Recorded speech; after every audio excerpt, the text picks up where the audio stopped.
trend here that will lead us to our next adventure, and you have to get through the desert. Interesting. Have a long way to go. This game is massive. So it's one of the biggest games of all time, and it has one of the most balanced, just as a conclusion of today's metaphysical analysis of the endgame stat system. It has one of the most balanced stat systems of the game, because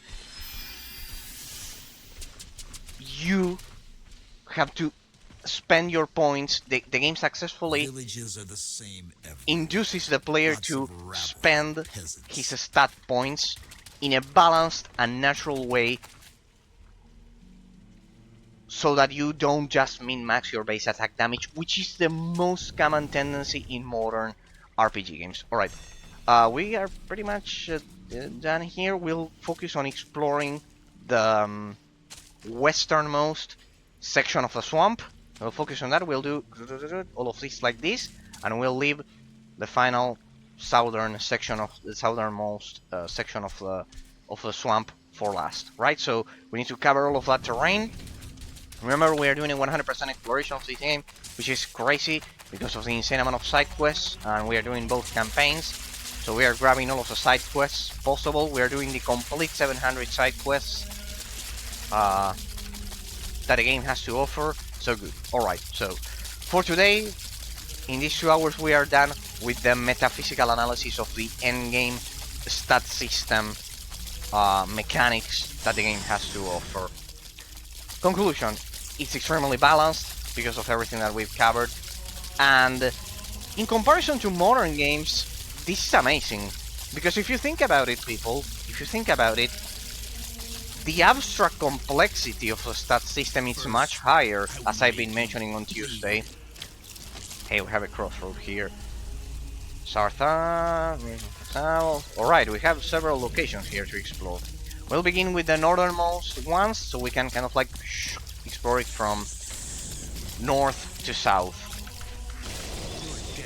I'm sure we'll stumble upon a settlement in our way there, because it's always like that with this game. So yes, pretty much.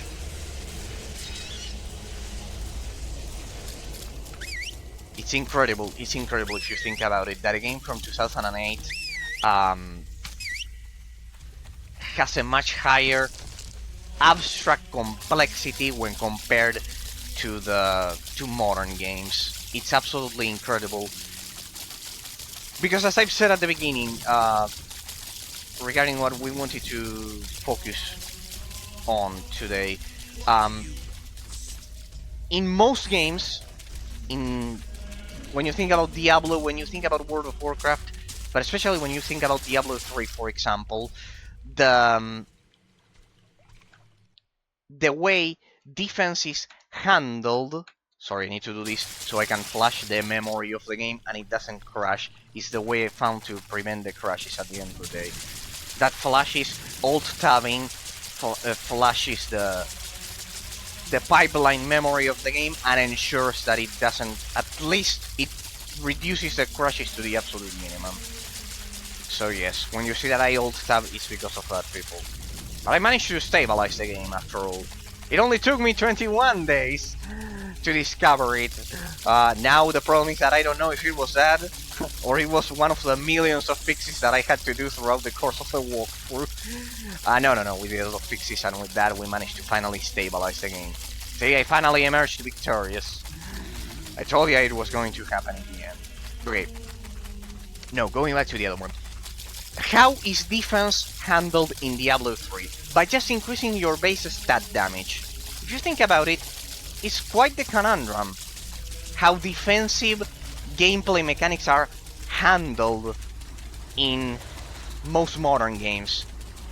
They're handled in a pretty dull and simplistic way. Think about Diablo 3. Think about Diablo 3, what I mentioned at the beginning of the stream. You just increase your base attack damage in Diablo 3, and you don't worry about defense, because there's no evasion chance, there's no reflection chance, there's no worrying about your total hit point pool at all, there's no constitution, nothing at all.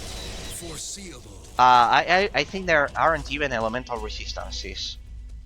But well, in Borderlands, for example, there are elemental resistances. In Hellgate London, in a lot of classic RPG games, there are elemental resistances. They're also in here. But yeah, if you think about it, most modern games solve the issue of defensive gameplay mechanics, the player either resisting attacks or evading them, by increasing the base attack damage. And with that, you nullify 50% of the gameplay mechanics, right? Because you only have to care about increasing your base attack damage. Think about Diablo 3, as I've said, it's the most common and most blatant example. You only increase your base attack damage through strength, if you're a warrior, through intelligence, if you're a mage, or through agility, if you're a rogue. Generally, this is the basic, the epitome and the basic archetype of the classic example, the classic stat system example of any modern RPG game. And what most developers don't realize is that when you do that, and what most reviewers don't pay attention to, is that when you do that, it's brain dead, simplistic. It's absolutely reduced to the absolute most simplistic way of handling defense in an RPG when you do that. Why? Because you are nullifying 50% of the gameplay mechanics. You just increase your base attack damage, you just increase it, and you kill enemies so fast. Think about Diablo, you kill enemies so fast. Diablo 3. Because in Diablo 2, you have ways of it was dissociated in a way. You kill enemies so fast that you don't have to worry about your defense. There's no defense chance, there's no reflection chance, you don't have to worry about your hit points, you don't have to worry about, as I've said, evading attacks, you don't have to worry about elemental resistances in a lot of cases. Games without elemental resistances, everything is the same type of damage. So see how, with this comparison, how complex, how the abstract complexity of the gameplay mechanics of Sacred 2 is, how high it is when compared with a lot, when compared to a lot of other MMORPG games, a lot of isometric action RPG games, a lot of classic RPG games. For example, in World of Warcraft, there aren't different types of damage.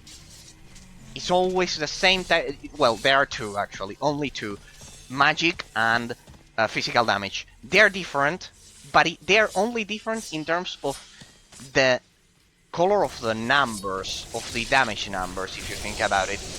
There aren't specific resistances implemented to bosses and mobs of enemies at all. Nothing at all. It's always the same system. You deal a fixed amount of damage, you increase it, and the boss deals a fixed amount of damage, and everything is of the same type.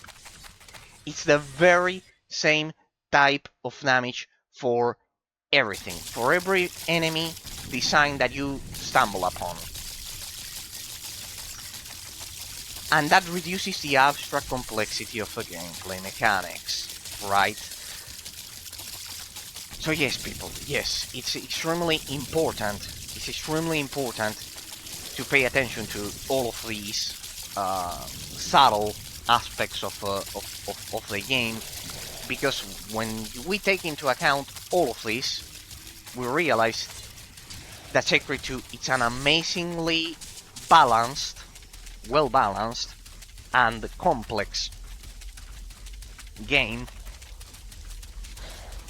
with one of the most, as I've said, actually it's one of the most balanced and rich stat systems that you'll ever stumble upon in your life, pretty much. So yes, it gives the game, this also gives the game a unique perk, a unique feature, that is the fact that you probably won't experience this complexity of gameplay mechanics frequently, usually, at all. You won't frequently see games that allow you to, that have an elemental system that allows you to deal 5 types of damage, and enemies deal those 5 types of damage.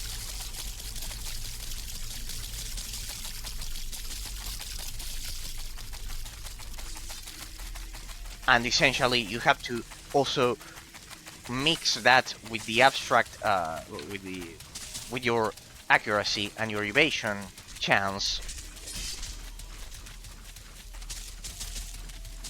and with your hit points, because even if you can evade most attacks, some attacks can kill you in one blow. So it's the perfect combination of gameplay mechanics.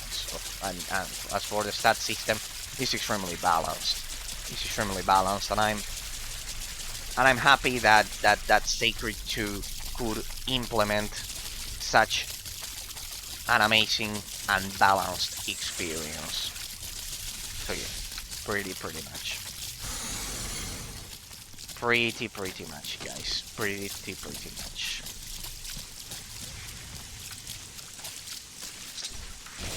This is no longer your world. There we go. May the Inquisition save you, skeleton.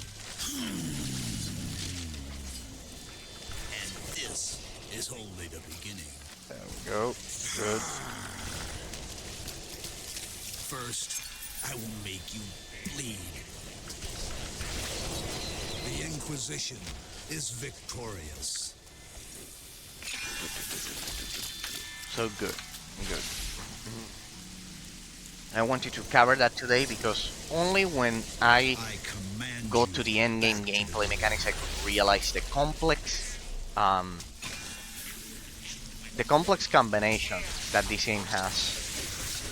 Back to the Shadow World, skeleton. The complex combination of stats that this game has, because otherwise you only care about increasing your base attack damage, and that's pretty much it. That's pretty much it. I mean, these are different types of enemies, huh? Video. Victory. So yes, you only have to worry about those. When you only have to worry about a single stat in terms of damage and defense in a game, it reduces to the absolute minimalistic absurdity, to the most absolute minimalistic system, and you don't have to worry about anything. Just one stat. You just have to worry about one stat. Increase your base damage, and you don't have to worry about defense. Only fuels my anger. And when you don't have to worry about defense, you are pretty much nullifying. You are eliminating 50% of the gameplay mechanics. So yeah, see how it has a consequence. Has a clear consequence. So yes. Good. Looks like we have to explore a lot of this. I will hold sway over you, creature. Alright, let me explore the place.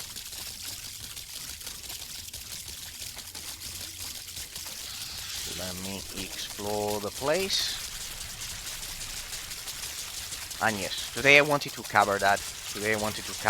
Because it's something that we don't pay a lot of attention to in a lot of modern games.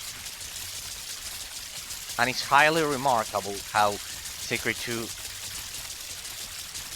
strikes that perfect balance of stats that we would otherwise not pay a lot of attention to.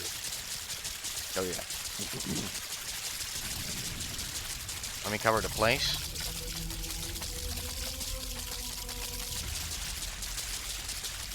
Let me cover all of this zone. So yeah. Pretty much.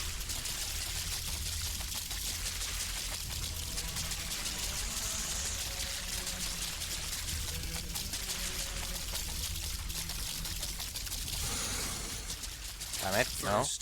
Don't die. Stop for a sec here. Better to be safe than sorry, because otherwise we lose our mount and that would be tragic. First, I will make you bleed. There we go. Good.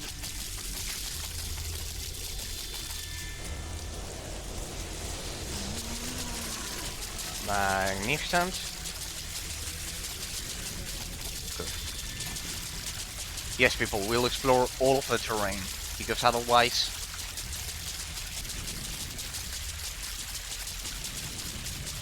Otherwise, we won't get a 100% exploration, and I want to get that. Hey, we're on the other side of the...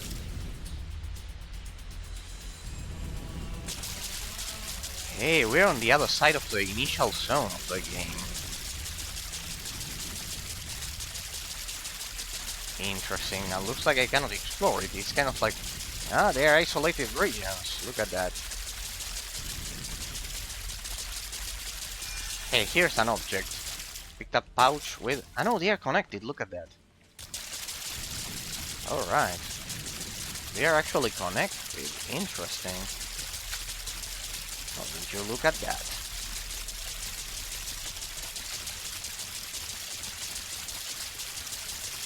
You were actually connected. Wasn't expecting that. It's kind of like a dam that contains all of the water. I mean, it's a waterfall, but the rest of the rocky formation there acts like a dam to separate both areas. Alright, let me see here. We just have to explore this zone. We should be done with it.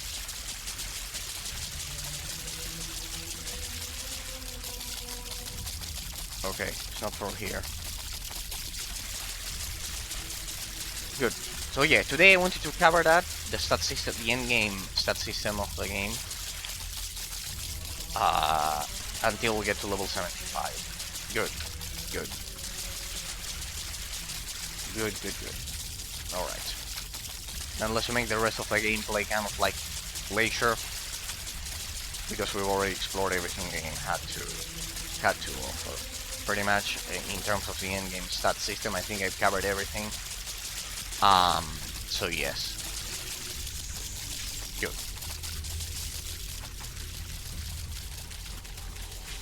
What is this zone? What is this zone? Careful, wait, people, because I think we're getting... I with my analysis, I get lost in thought, and I don't pay attention that we are getting to a new zone. What the...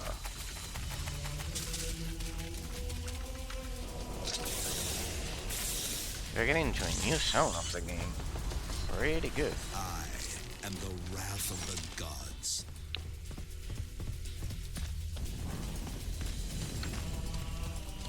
Alright. Let's see.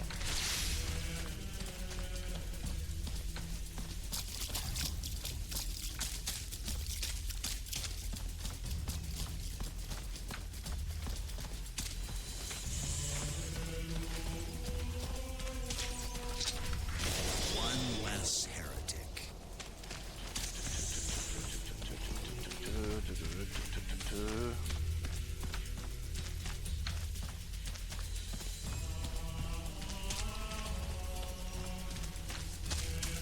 Good.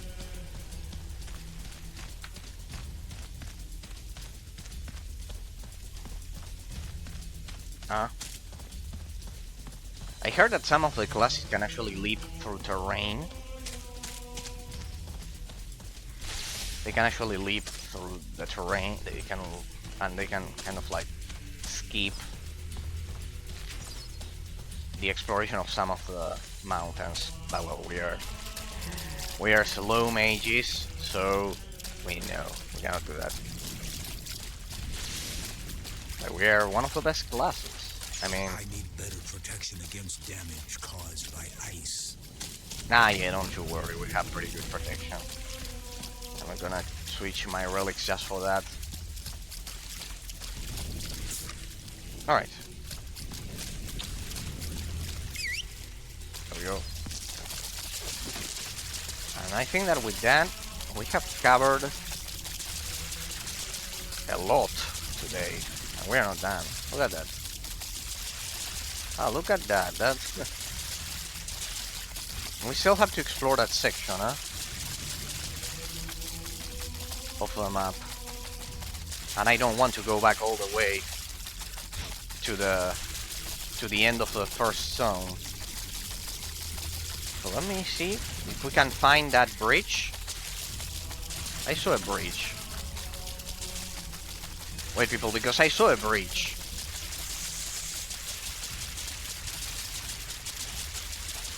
I saw a breach there. If I find that breach, I'll be able to connect the first zone of the game with this one.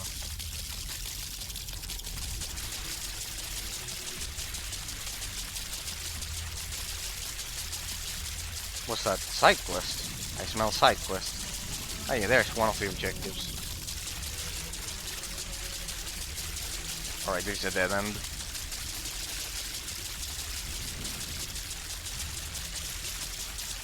Interesting. So the two zones are isolated. That's a problem. That means we'll have to go back to the initial zone of the game to explore that dam. And I thought I was done there. This section. Interesting. Ain't there a way to access that cliff? Through here? It should be through here. Dead one, do not Here? defile No. the banner of the Inquisition. Not at all. Look at that. We have a spot on the map that we didn't explore. There. Limo. Alright. You are the second bot of the night. Please. Please stop doing this. Please stop doing this. You are the second bot of the night. I'm not interested on these things. If you are not a bot, talk. Otherwise, please. I'm not interested. Thank you on those bots and views. They are actually the ones responsible. Yes, I'll have to ban the bot as well.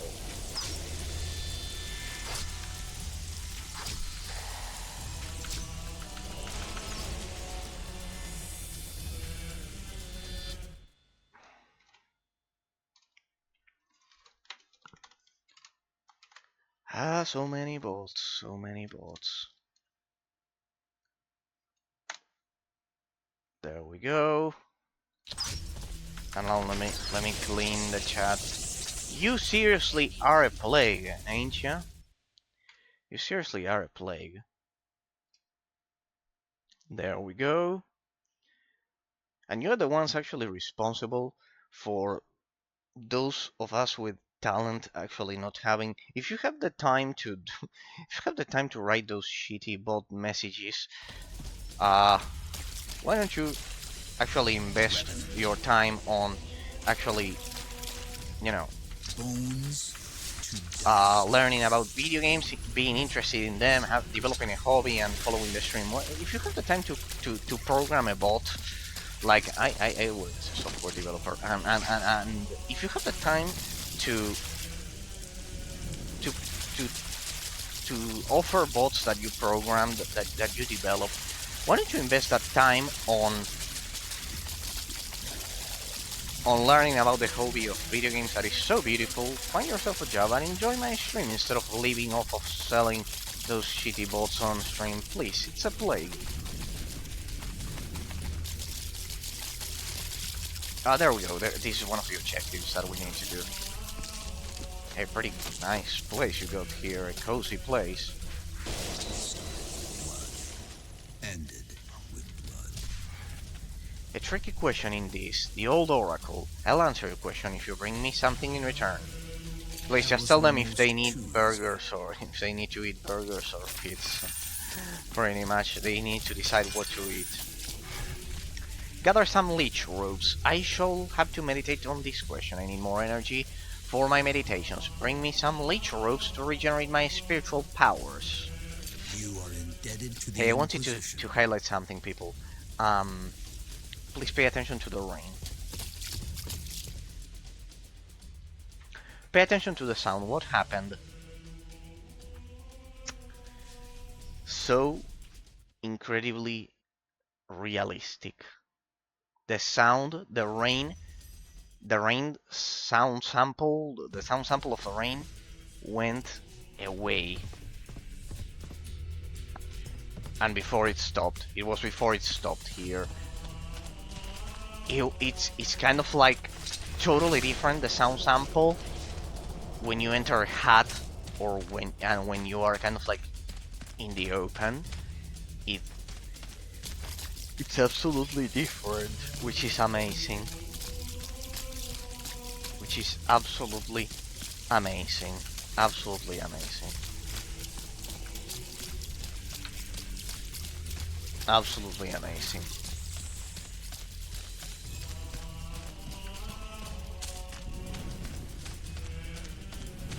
Absolutely amazing. Hey, now I have the curiosity. We have that plateau there, and that section of the first part of the map that you cannot explore from here. So interesting. So interesting. We already have the leech ropes, or what?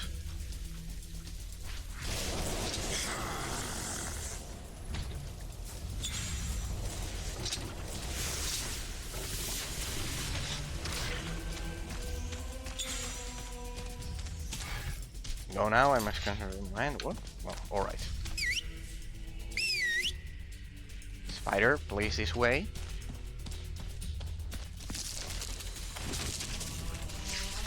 Alright, so I didn't know that you couldn't access that area and this plateau from here. Okay. Good. Good. And through here you access the desert probably. Because the main quest that involved doing that is there. Okay. We've covered pretty much the western section.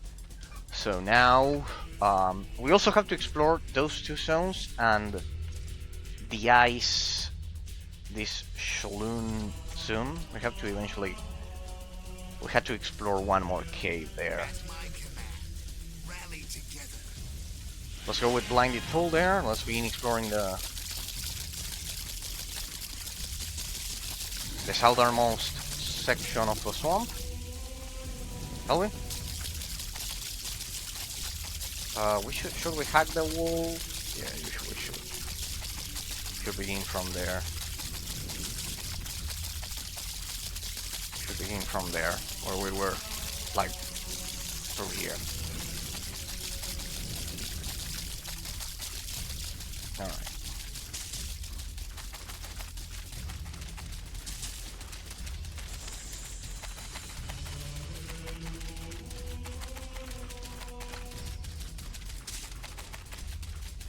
Alright, this is the limit, the sky's the limit. There we have the resurrection monolith. Here we have the road. Good.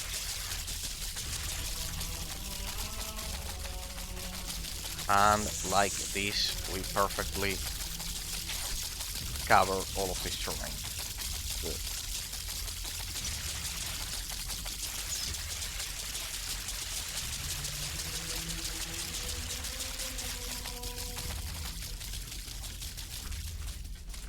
Ruins of Gaza. Okay. I guess we'll leave it here perfectly. And from here we'll do the huge exploration that we require.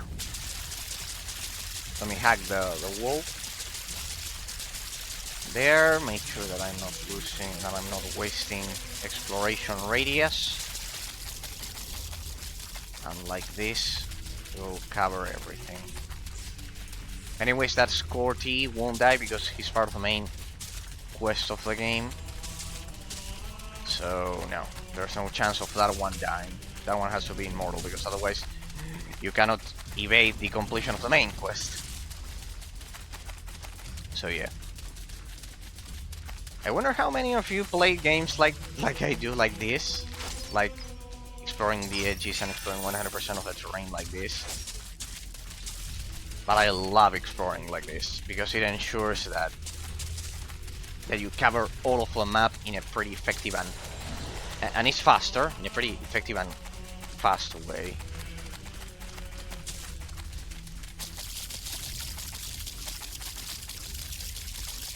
Very good, very good, very good. Alright, and here we are just going the other way now. Let's use this and cover the other corner.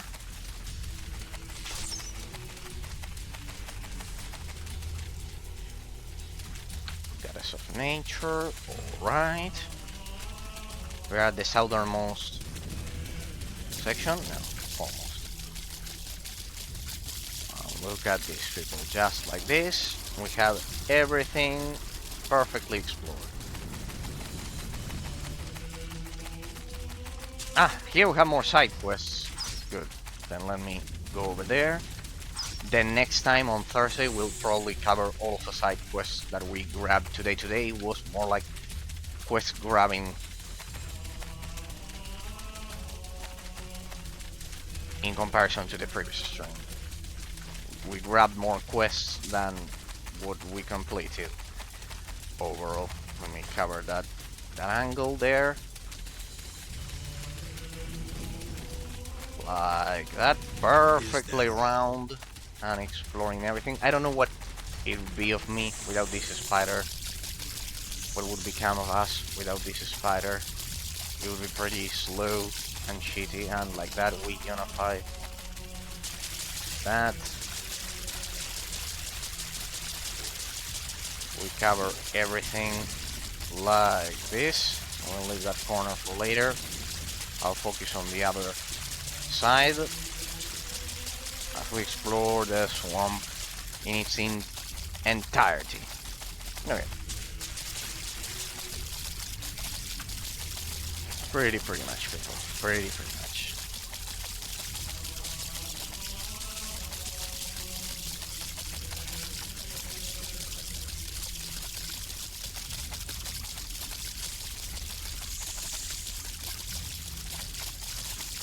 There we go.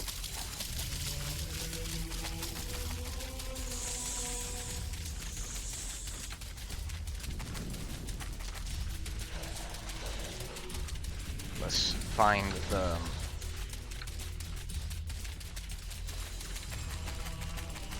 section of the map in which it actually changes. Damn it, this game is so... I'm beginning to think that the... I'm beginning to think that the density of the terrain... Ah, the Lich King robes. Pick up Lich robe, 1 out of 5. Good, this is the side quest.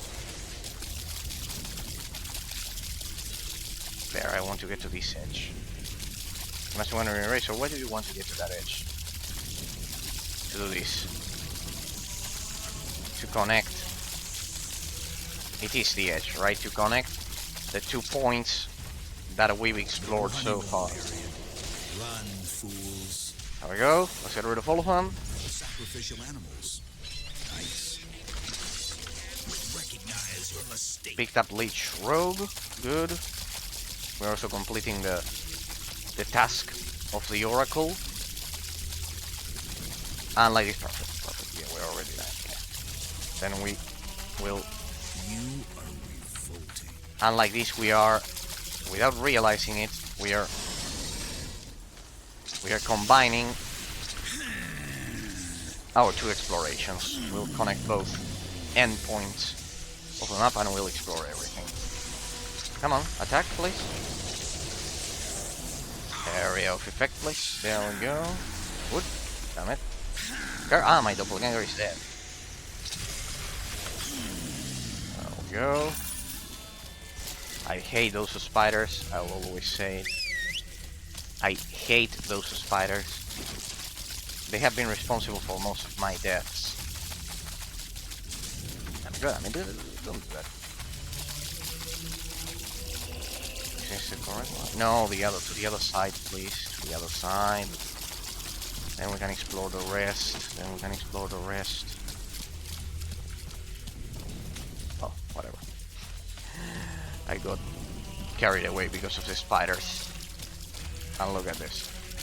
And like this we can perfectly surround the area that we need to explore. Pretty much. Good. Die, all of you. There we go. Justifies all means. stupid spiders. They... You are making this so slow. The spiders are the worst.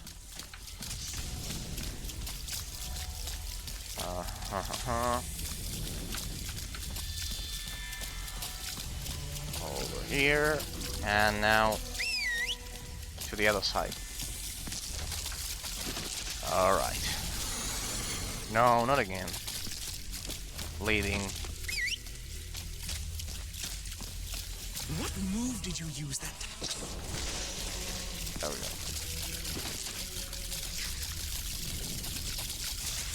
Ah, there are more side quests in here. There are more side quests in there. Perfect. And now a perfect round. By the gods, what a creature. Perfect line there. Victory.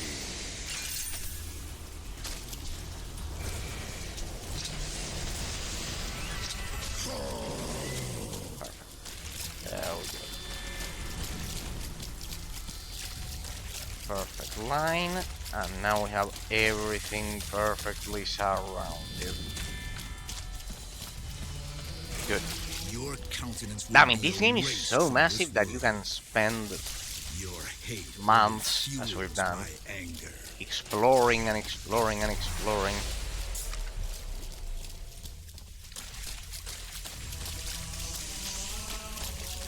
It's absolutely terrible. Your hate only fuels. It's absolutely my anger. immense and big. This is only the beginning. Pain. There we go. There we go. Perfect. Perfect. There we go. Good. Let's cover this section of the terrain, and then let's go back.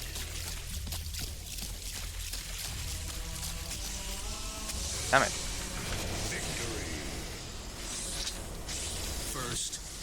I hate these spiders, they are the worst. They impair your movement, and at the same time they cause... I cannot move. They cause bleed damage. I cannot imagine playing this game as a melee attacker. Just like I cannot imagine a lot of games playing them as melee. Get out of here. The best policy is to prevent them from hitting me, I guess. I mean, this zone is terrible to explore. Literally the worst. They impair your movement, and they also... Death is drawing near. They impair your movement, and they also deal damage over time. You are revolting. Hey, look at that. Now the Divine Gift also deals poison damage. What an interesting turn of events. I didn't know that it was considered a spell. You always learn something new, okay?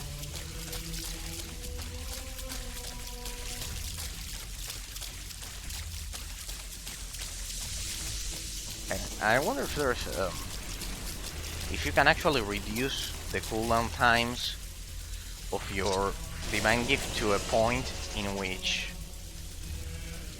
Well, we are not moving after that. To a point in which justifies all. You actually can use it like a regular ability.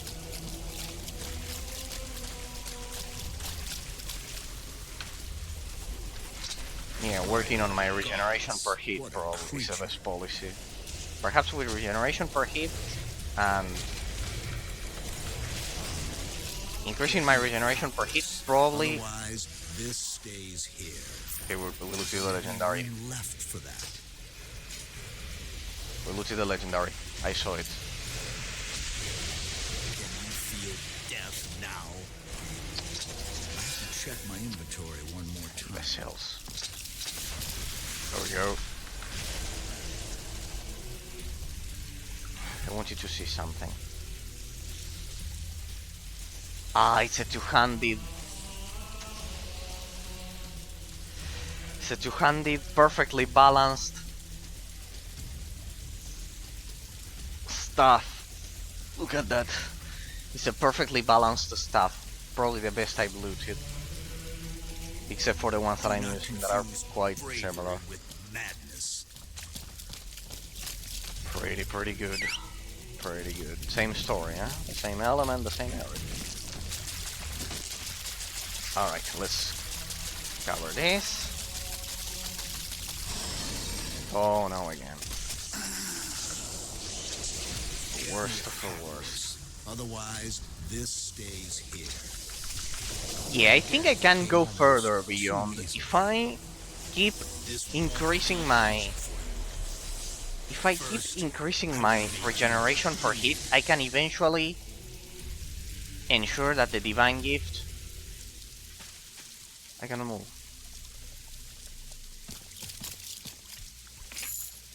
That's pathetic. Oh.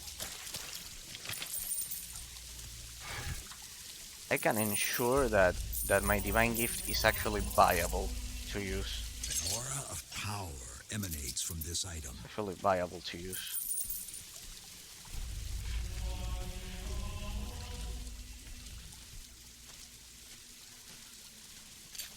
Because regeneration per hit is much more effective than just reducing the regeneration times. And I can combine it with Divine Devotion or something. With Divine Devotion, that will naturally reduce the time, and if I combine them, I might be able to have perfect... There you guys see there that I reflected damage over time, poison damage over time. Because I didn't attack it. I didn't attack that spider.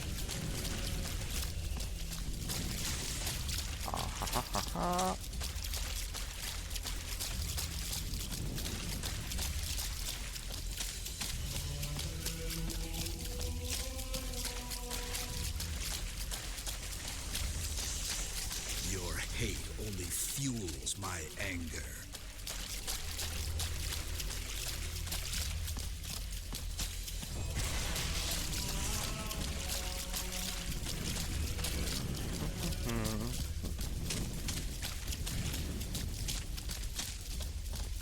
Go. Damn it. I love how this minimap thingy, I've learned to use it, is basically designed to cover the fog of war. To help you explore the terrain 100%. Don't you dare to soil my road. Dead. All of you? No? Then let me help you out. Let me help you out in dying. Do not confuse bravery with madness. Go. Magnificent. And we get another leech robe. Perfect. Get me 5 spider glands. Greetings. I've heard that you are also a kind of hunter, so you can certainly help me. I usually hunt those fat rats in the swamps, but I've run out of paralyzing poison. This poison can be extracted from the glands of swamp spiders, but their carapaces are way too hard for my blowgun arrows. Could you get me 5 spider glands? I'll reward you for that. Okay. For the gods. I've been killing spiders for a whole hour in the last hour of gameplay, and now at least they'll serve a purpose. Alright, let's do it. Now I see that I cannot stumble upon spider spawns. And that one doesn't have. Not all of them drop them. This won't be easy for you. Senselessly slaughter. It's fun. Does that hurt? What about those? Spider gland 1. I don't Oh, have room for that. okay, they are kind of like low chance. They're like low chance item drops. Okay. They're like low chance item drops. Okay, I get the point.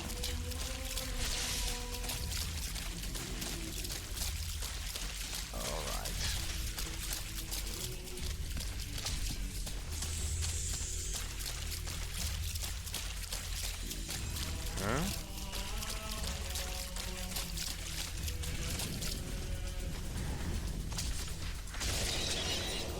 stop ensnaring me. You wanna die? Well, damn it. Can't you see that the Inquisitor is the reckoning force of this world? Does that hurt, heretic? I wish I had an ability like that one, like that lightning that attacks me directly. They should have given the player something like that. I wonder if the other classes do have something like that. Right, here we go.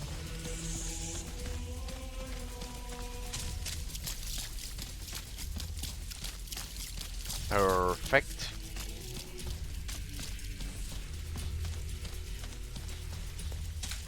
And we arrive at Susurro. Alright, it's kind of like a town. To the shadow world, skeleton.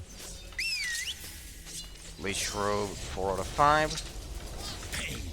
Almost done there. Hey, it's like an amphitheater or something like that. Or a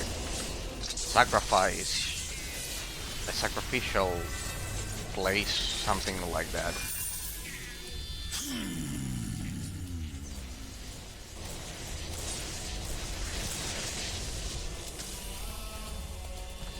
I don't have any room left for that. Well, there's life, there's hope. Cicero. Okay. One hit kill, but it revives. Exploded. I think they don't have poison resistance. The skeletons don't have poison resistance. Ah, yeah, they do. Ah, but they don't have fire resistance. See? One of them is gonna get to them. One of my elemental damages. Nameless priest. Execute the traitor's clan and bring him back. There is a traitor among us. A young acolyte repaid us for taking him into our midst with treachery. He wrote to his clan that he would rather return to them. We were able to intercept the letter. But now the doomed one has fled. Bring him here and let his entire clan pay for his crimes. The gods. Okay, there we have another quest. And pretty much we've confined Robes of the Dead. It's ready to be turned in, so perfect. Now see how with my organized exploring of the map, we already have everything covered, pretty much. Now we have this enclosed space. We'll get to it, and now we can do the 3 quests at the same time. Like that, because they all lead to pretty much the same area. Alright. Going back people to what I mentioned on Thursday. Going back to what I mentioned on Thursday and all of the analysis of the end game stat system of the game that we did today, I want you to once again highlight the metaphysical aspect of it now that we've covered all of the end game gameplay mechanics and stats of the game. I want you to go back to the metaphysical aspect of it a bit, because we didn't cover it completely on Thursday. I talked a lot about it, but we didn't cover it completely. Why? Because remember that I mentioned it on Thursday. Remember that I mentioned it on Thursday, and it's a pretty complex topic. But pretty much doing a recap, as I mentioned,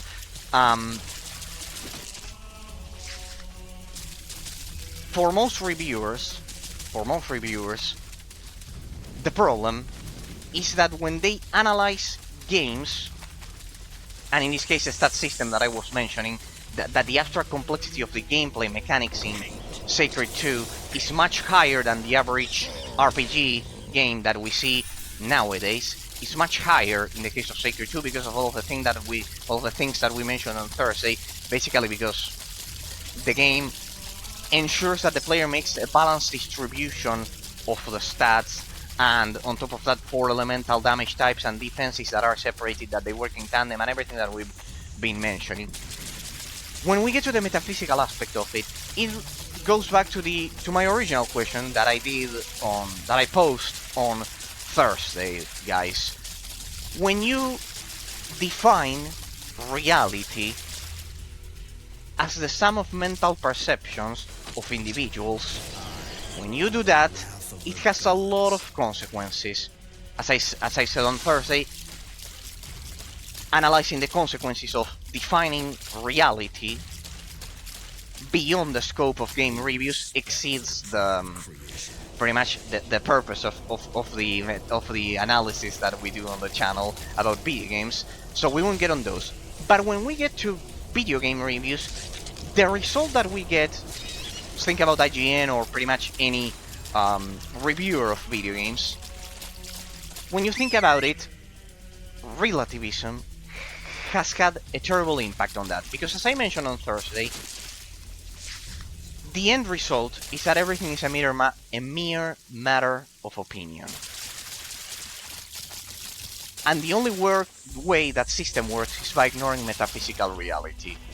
And in game reviews, when you extrapolate that relativism to game reviews, as I've said, we won't get into the consequences it has had on society as a whole. When we extrapolate it to game reviews, we get the result that reality, as I said, is a matter of opinion. But in the case of game reviews, the quality of a game will be a matter of opinion. As I said on Thursday precisely, opinion, it's another way of saying mental perception. And when you do that, when the reviewer of a game does that, when they focus the analysis on the mental perception rather than on metaphysical reality, the only end result is that everything becomes a mere matter of opinion.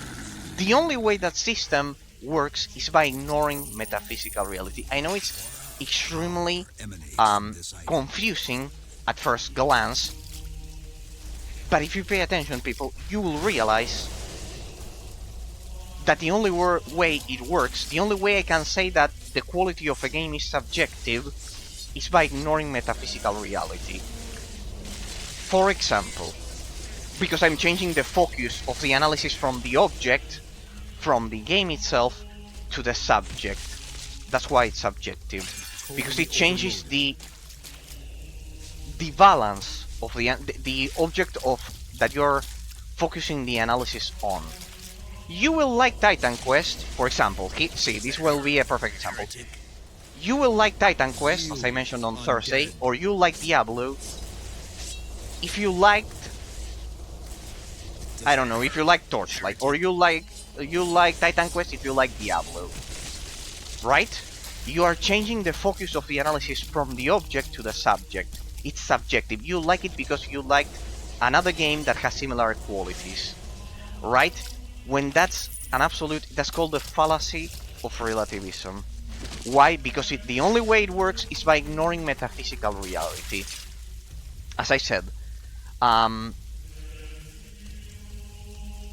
this is a glass. It could be a glass of water. It could be a mouse, a gaming mouse. For example, this is a gaming mouse. This is not a chair. It's a gaming mouse. And you must be thinking, well, that's evident, Eraso. That's pretty evident. That's easy to see. That's not actually the case, because if I asked you, why is this a gaming mouse instead of a chair, that would be a much more difficult question to answer. Because most people influenced by this subconscious relativist mindset, because of that, they'll say that this is a gaming mouse due to the fact that we've all agreed to call it a gaming mouse. You cannot get beyond, you never reach any objective conclusion. That's the thing. The same happens with game reviews, as we'll extrapolate it in a moment. They will say, well, because we've all agreed to call it a mouse, a gaming mouse, an electronic device, we've all agreed to call it a gaming mouse. That's the fallacy of relativism. This is a mouse because it has the specific arrangement of molecules and particles of a gaming mouse and not of a chair. See that the qualities are inherent to the object of analysis, not the subject. It is a mouse, it is a gaming mouse or a keyboard and not a chair, because it has the very specific combination of molecules and atoms and particles of said object. Not because we all agreed to call it a gaming mouse. Right? And the same happens when we extrapolate it to game reviews. This is the majestic thing about realist philosophy. You focus your analysis on the object rather than the subject. You will like Titan Quest if you like Diablo, not because you like Diablo, not because of you, not because of the subject itself, because due to the fact, as I've said, compare the difference between focusing the analysis on the subject of saying you like Titan Quest because you like Diablo. That's a subjective analysis. It's a mental perception with an objective metaphysical description, with an objective description of metaphysical reality. Sorry. You like Titan Quest because the abstract complexity of the gameplay mechanics in that game, it's extremely similar to Diablo, but not because it's similar to Diablo, because the complexity of the gameplay mechanics, the combination of how the stat system of the game interacts with the gameplay mechanics, how you perform your attacks, the fact that you create builds through the interaction of the skill tree with your abilities in the game, creates a gameplay loop that is similar to Diablo, but the game isn't good because of that. The game is good because objectively, the gameplay mechanics in Titan Quest create a gameplay loop in which the abstract complexity of the gameplay mechanics works. It works because it has a lot of balanced things, a lot of balanced aspects. Sorry, I should be more precise. A lot of balanced aspects of the elements of the gameplay mechanics, of the level design, of the spawn density. For example, the spawn density of the mobs is pretty well balanced in Titan Quest, much more than in Diablo 2 in a lot of senses, in a lot of ways. Sorry. And see the difference between describing the abstract complexity of the gameplay mechanics, the quality of the level design. For example, in Titan Quest, the extension of the terrain is bigger than in Diablo, but it follows a philosophy of level design that involves going from chapter to chapter like Diablo, but it has more side quests, for example, than Diablo 2. See? See how I can objectively measure the differences? I am objectively analyzing. How can I objectively analyze the object, the game in this case, in the case of Titan Quest? I can perfectly tell you that liking Titan Quest is a consequence. Liking Titan Quest, if you play Diablo, is a consequence of the objective analysis that I'm doing. That I'm telling you that, for example, you can have one-click builds in Titan Quest that are not present in Diablo, making the gameplay mechanics more varied. Because in Diablo 2, for example, you cannot, you always depend on abilities, but in Titan Quest, for example, you can create builds that just involve performing basic attacks. It's not, the gameplay system is not dependent on abilities as much as in Diablo. See, I can establish different objective, and this is an objective difference, because in Diablo 2 or Diablo 1, you simply substitute your abilities, your basic attack with your abilities, sorry. But in Titan Quest, you are enabled to create builds that don't involve basic abilities as that involve basic abilities as the main, as the core of the gameplay loop. That's an objective difference. That's not a mental perception. That's the thing. It's incredible, people, and I mentioned this on Tuesday of last week, I believe, when we were analyzing the when we were doing the boss rush of the gameplay mechanics, and also on Thursday. I think we did more on Thursday. We analyzed so many things that I cannot remember. I think it was at the beginning of Thursday's stream. No, it wasn't on Tuesday. So, see how the definition of metaphysical reality will completely change how you analyze the game. If you, like 99% of reviewers do, if you focus the analysis on the subject, like I did at the beginning, you like Titan Quest because you like Diablo, like that, you never reach any objective conclusions. That's the negative aspect of relativism. How when the fallacy meets the end of the fallacy, it's kind of like it has a limit, because it's a closed system, and the closed system has a limit, which is metaphysical reality. It can never, relativism never works without ignoring metaphysical reality.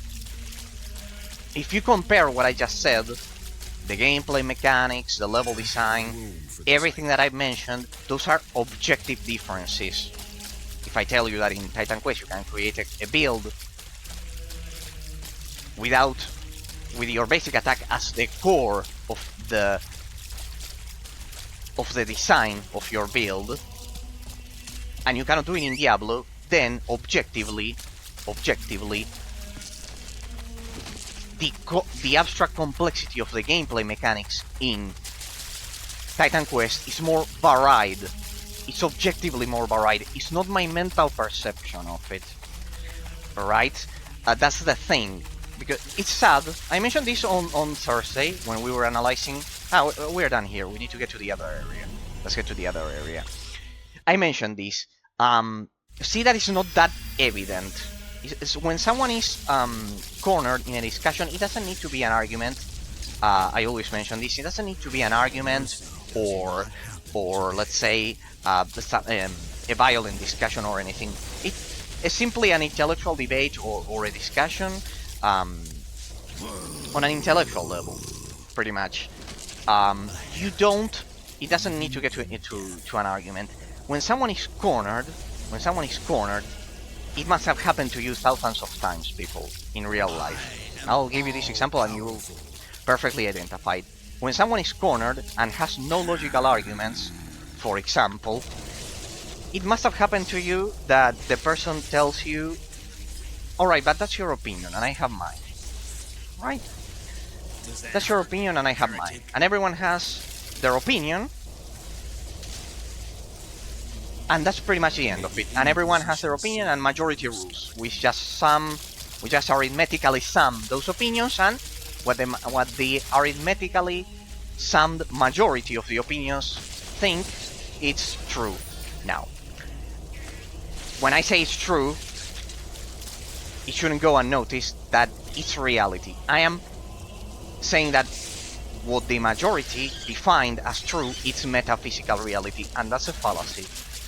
The majority may agree on something, may think something. Think about the Congress, or well, let's separate the examples. You are discussing something with someone, and the person runs out of logical arguments and is cornered, and they will tell you, but that's your opinion, and I have mine, and that's pretty much it. And they have equal, and when they are trying to actually say it's, alright, you may have better logical arguments, but the metaphysical value of both opinions is the same. Here's the fallacy. No two opinions have the same metaphysical value. They can never reach the same inherent value, even by a slight detail, even by the by the slightest percentage detail or precision, or degree of precision, even by a slight amount. Out of two opinions, there will always be one that's more precise at describing metaphysical reality, that's closer to metaphysical reality. Right? If I tell you that this is a gaming mouse, it's more precise than saying that this is a chair. You must be wondering, well, but if we all agreed to call it a chair, going back to the previous example, we never knew that it was going to be a gaming mouse. That's not true. Because if we as I've said, because it's the combination, the objective combination of molecules, atoms, and particles that make this a gaming mouse that define it, not my mental perception. For example, I call it a gaming mouse, we call it a gaming mouse for a reason. Because throughout millions, I was about to say 100, millions and millions and millions of years, cavemen, humanity have been in contact with animals, right? We have been in contact with animals, and when we looked at animals, we stumbled upon real mouses, the real animal, and this has the shape of a mouse, of a real animal. So it's no coincidence that we call it a mouse. It's more precise in its objective description. So when someone tells you that, well, you have your opinion and I have mine, the only way that they're creating a closed system, a relativist system,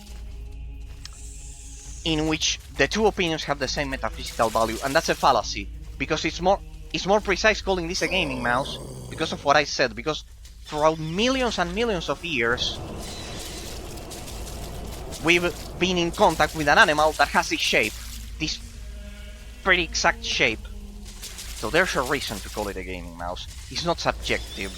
And like this, you can extrapolate this stupid but simple and clear example to a lot of things. As I've said, it exceeds the purpose of my stream covering the effects this mindset has had on society. Pretty much this mindset relativism was created during the Age of Enlightenment, after the medieval age, by Friedrich Nietzsche, precisely a German philosopher, Friedrich Nietzsche, but also I would say Engels and Immanuel Kant were also partly responsible, because they gave it a bit of the judicial shape of it. They created the judicial structure behind that mindset that expanded upon it. But well, let's not get into philosophy, people. Let's extrapolate it to game reviews. There's a difference between objectively describing. What do you want? Who are you? Oh, it doesn't matter. Die. Chief Bounty Hunter. This is one of the side quests that we need to do. Let's get rid of him. And yes, see the huge difference between what I did. You like Titan Quest because you like Diablo, and then Titan Quest has a more complex, has more variety in its. I'm just using one element, people. I could describe the level design, the graphics, and everything. I'm just using the one that is more important because we are focusing on the gameplay aspect. It has more variety in its abstract complexity of gameplay mechanics, objectively, because of what I've said. Because you can create builds using basic attack. I'm just using one example to not get boring with it and not find other elements. But for example, the level design in Titan Quest is also more expansive than in Diablo 2. For example, progression of a skill tree is slower, and that gives objectively a better sense of progression to the player, because the slower the progression, the more time the player will spend planning the skill tree, because it will take more time, because progression is slower. And when progression is slower, the psychological sense of reward for the player is bigger. Why? Because we always remember games that are longer because we spend more time playing them than games that are shorter. Or haven't you noticed that the games that you remember the most are the ones that are longer, that are the longest games are the ones that you remember the most? You know why? Because you spend more time playing those games. And when you spend more time, it's easier to remember them. As a consequence, skill tree progression in Titan Quest will be slower because the game is longer, and that will make the game have a better lasting psychological impression on the player, because they will spend more time than what they will spend finishing one run of Diablo 2. For example, on the other hand, I could say that the artistic design of Diablo 2 is absolutely perfect, and it grabs it objectively grabs a lot of references from Christianity, for example, and it's extremely rich, but the other one, unlike that, and the other one has a lot of Greek mythology embedded into it. And like that with each element, see that always the focus of my analysis, of describing the object of analysis, is objective.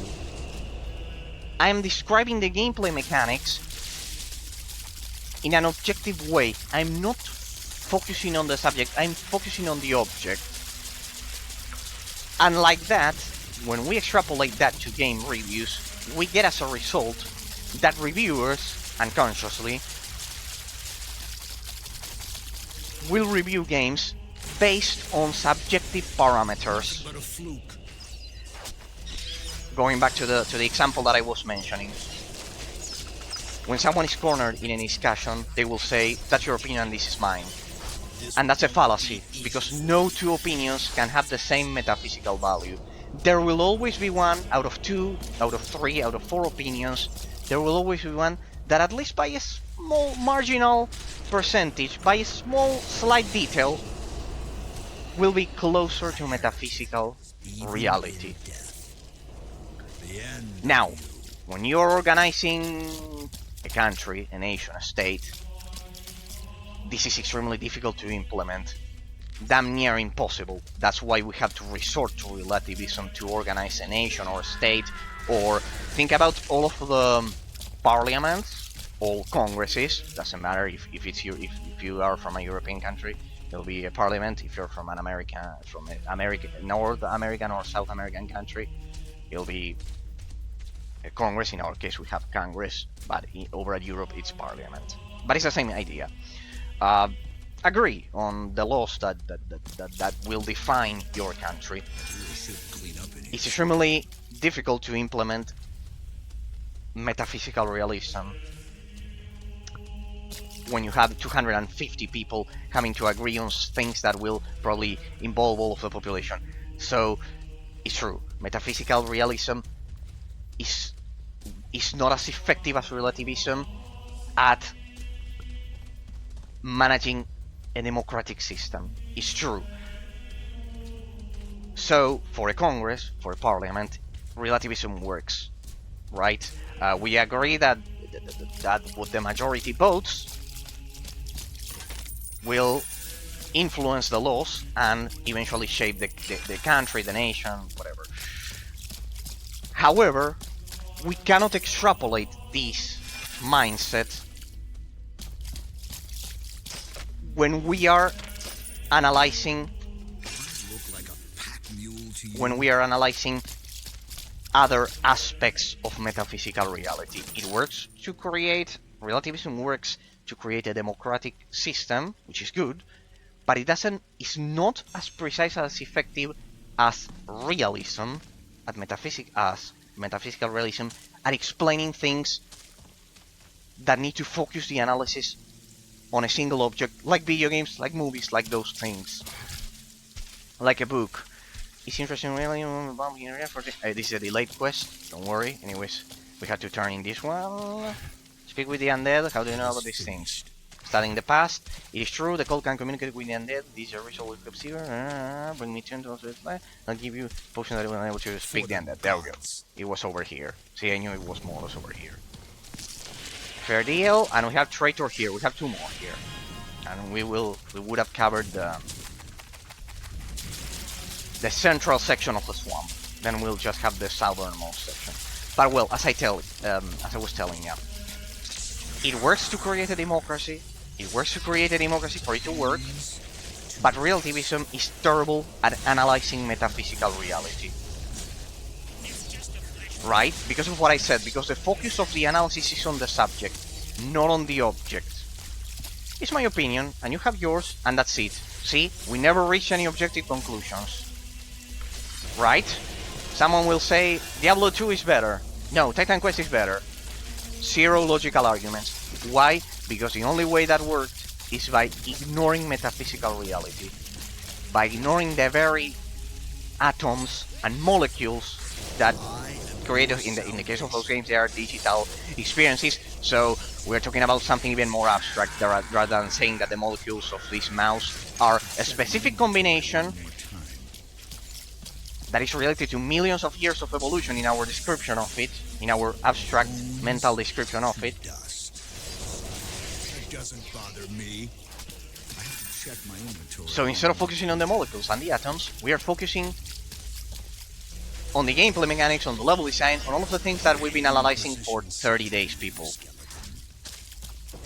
But see the huge impact it may have. It does have on game analysis and everything. When was the last time you heard a reviewer focus on the things that we've talked about today at the beginning of the stream, people? The influence of the objective influence of the level design on the gameplay mechanics, the abstract complexity of the stat system of the game, and how the fact that if you have 4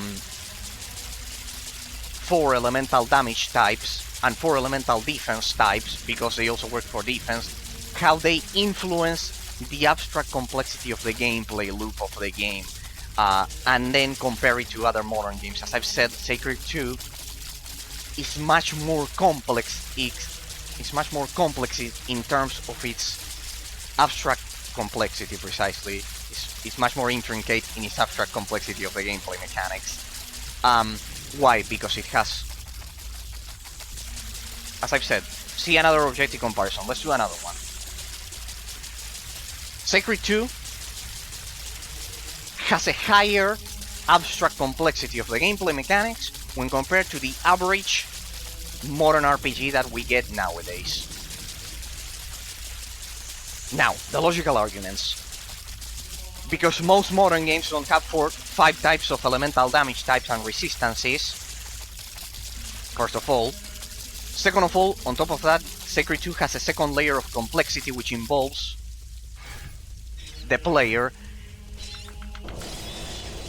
worrying not only about the elemental damage type of his basic attacks, but also his abilities, the abilities that the spells. The spells here in this game, they are called combat abilities, but it's the same. See as for example there, my basic attacks have 3 elemental damage types: fire, magic, and physical. It took me a long time to balance this one, but if you see down there, my combat art has a different elemental damage type. And this system, the core of this system, completely changes the paradigm of the gameplay mechanics. They are much more complex, guys, as I've been telling ya, because this poison damage is influenced by these globes. And these weapons, my 2 staves, influence the basic attacks. They are dissociated. The elemental damage types of my basic attacks are provided by my weapons, but the elemental damage types of my spells are provided by a completely different piece of gear.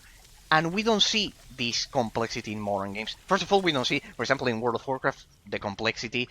It doesn't have different elemental damage types. It only has physical and magic, just as a quick example. I think in Diablo 3 there are no elemental damage systems implemented at all. It's always the same type of damage, or only the same as World of Warcraft, physical and magic.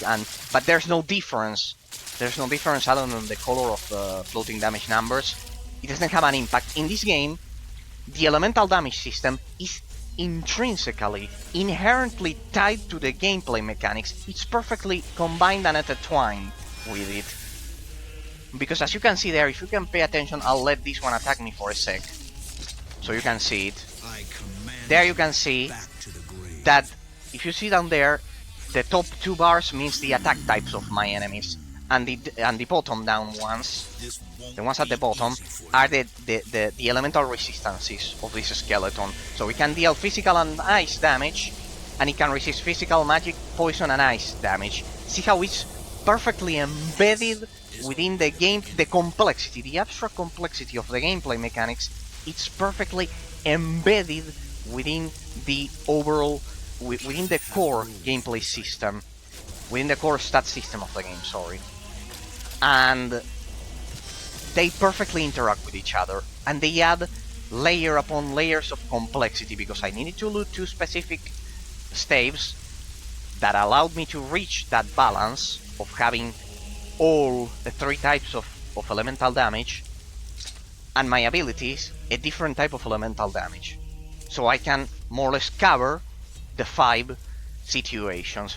At the beginning of the game I got killed a lot because I would deal only physical damage, and all enemies are resistant against physical damage in this game, because it's a common type of damage. Then it's combined, you'll see that they all have physical resistance, but then it's a combination of the other 4 remaining elemental resistances. So yes, if on top of that we add the unique complexity that spells and basic attacks are dissociated in their stat systems, we have a second layer of complexity. On top of that, we have another layer of complexity, which is the fact that enemies have different resistances, but they also deal damage.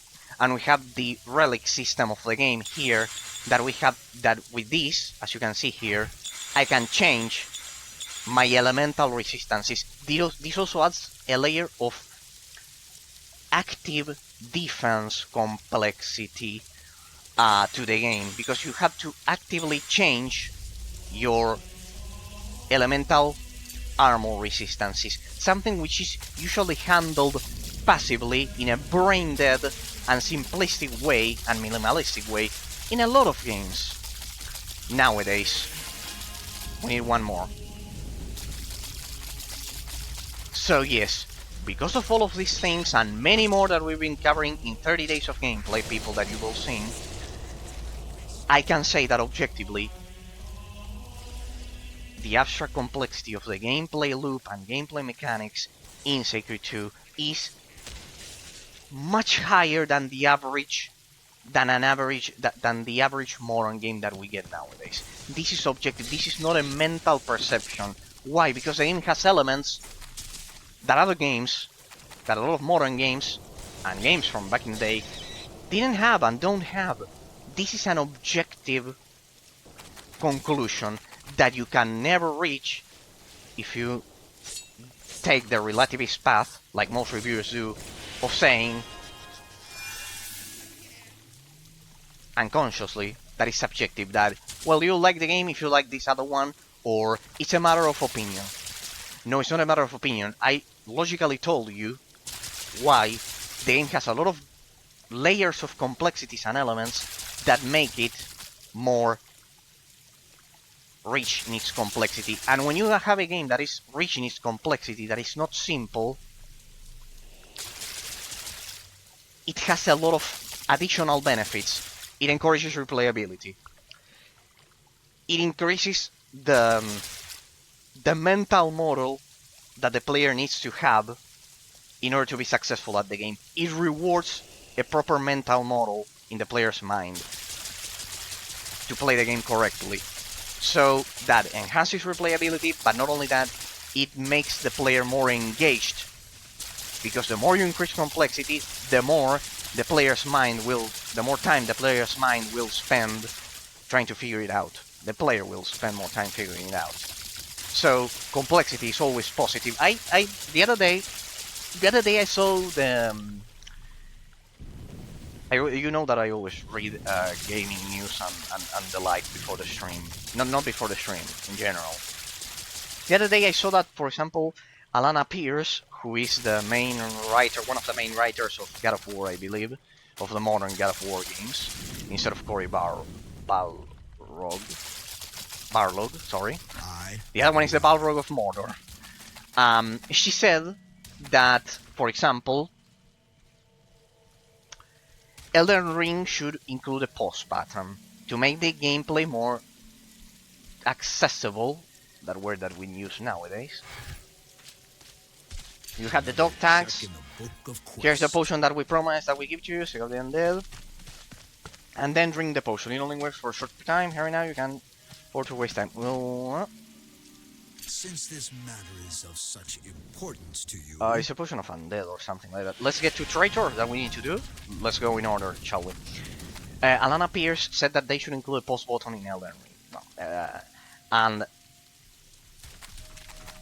And basically, when you do that, if you can pause in that game, you are basically stripping the game from its complexity, because the gameplay loop, the combat gameplay mechanics are slower, and if you can think your movements even more, it'll be even easier. You're stripping the game of its complexity. So it's totally wrong, but she says that unconsciously because she has a relativist mindset, like most of the population. But as I've said, my example is clearly, it clearly exposes it. It clearly defines how metaphysical reality is separated from the subject's mind. Your mental perception of reality isn't metaphysical reality. The sum of mental perceptions of reality isn't metaphysical reality.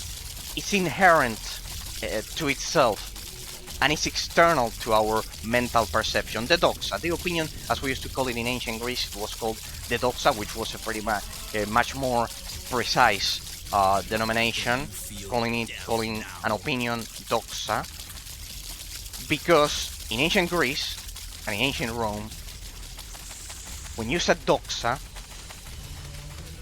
which is pretty much what we now call opinion, they could perfectly tell the difference between the plane of ideas and the plane of realities, as they used to call it. There was also an idea that the plane of ideas, the mind, was a magical place, and those things. That was the part that we've improved upon. We call it the mind now, and we know that it's generated in some section of our brain. We don't call it the plane of ideas. We call it our mind, and we know that it's generated by our brain. But there's something that they were more advanced than nowadays. We went backwards, because they could perfectly tell the difference between metaphysical reality. As I said, this is a gaming mouse because of its specific combination of atoms and molecules, which are inherent to its essence and existence, and not because of my mental perception of it. It's not a mouse because I say it's a mouse, because it's a gaming mouse, and not a chair. It's a gaming mouse because it has a specific combination of atoms, molecules, and particles that make it a gaming mouse. But we all agree to call it a chair, Eraser. If we all agree to call it a chair, isn't it a chair? If the sum of all of our mental perceptions say that this gaming mouse is a chair, isn't it a chair? Aren't we changing reality? No, you cannot change reality with mental perception. You cannot change reality with mental perception. Why? Because thoughts don't influence metaphysical reality. Actions influence metaphysical reality. That's the thing, people. So when I say that this is a gaming mouse, and I ask you at the beginning of my example, well, most people will say, yeah, it's a gaming mouse and not a chair. Definitely. But when I ask you why would you say that it's a gaming mouse? Why would you say that what you are breathing right now is oxygen and not, I don't know, stardust or water? Why is it that the air that you are breathing right now is oxygen and not water? Because it is, most people will answer. But when you mention to the person this, why is it oxygen? They'll probably say, well, because we'll agree to call it oxygen at most. I don't want to underestimate anyone, by the way. I'm kind of like inferring the average answer of what I would get. They would tell me, because we will agree to call it oxygen, and that's it, pretty much. No, that's a relativist argument that, as I've said, the Age of Enlightenment created with Nietzsche, Engels, and Immanuel Kant, that all mental perceptions have the same value. Compare saying that with saying, yes, it's oxygen because it's the combination of specific molecules and atoms that create what we know as oxygen. It has a specific combination of particles and atoms that you won't find in water, because they are a different objective metaphysical combination of reality. And like that with everything. Like that with everything, people.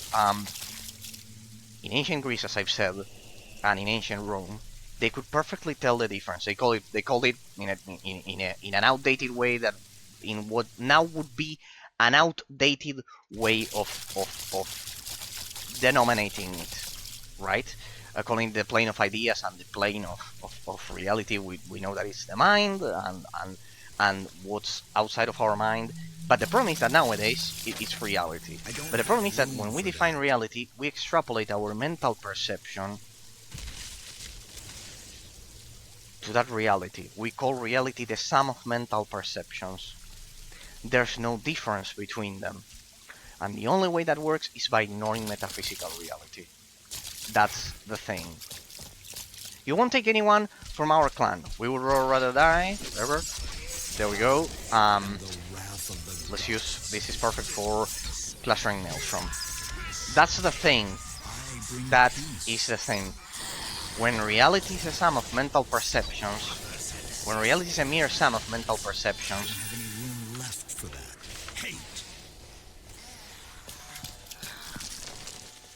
you are ignoring metaphysical reality. You are ignoring metaphysical reality. And in game reviews, that has the consequence that I mentioned. Oh no, my entire clan is dead. You killed them all. Well, just because I went to escape the goal, you're just as evil as the goal. You should feel honored. What now? For I will help you. There's a hidden object there. Wait. So yeah, like that comparison that I just did, you can apply to a lot of things. But in terms of game reviews, you'll end up always getting the result that the quality of a game is subjective instead of objective. Right? Honesty is the best policy when there is money in between.